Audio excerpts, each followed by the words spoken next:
योगेश कदमांची सगळी कुंडली काढली, मी न्यायालयात जाणार, ऑर्केस्ट्राचा परवाना परत केल्यानंतर अंजली दमानी यांची प्रतिक्रिया। ऑक्टोबर-नोव्हेंबरमध्ये निवडणुका लावण्याची शक्यता, आपली तयारी पूर्ण असली पाहिजे। बोरिवलीमधील शिबिरात राज ठाकरे यांचे आदेश, मनसैनिकांनी माध्यमांशी न बोलण्याच्या सूचना। राज ठाकरे आणि राऊत कार्यक्रमाच्या निमित्तानं एकत्र येणार, उद्या पनवेलमध्ये शेकापचा वर्धापन दिन मेळावा, मेळाव्याला राज ठाकरे आणि राऊत उपस्थित राहणार।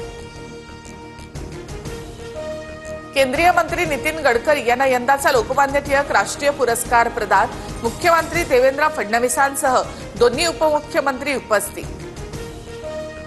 निवडणूक आयोग भाजपसाठी मतांची चोरी करतोय, आमच्याकडचे अणुबॉम्ब सारखे पुरावे, हा बॉम्ब फुटला तर आयोग दिसणार सुद्धा नाही, राहुल गांधींचा गंभीर आरोप।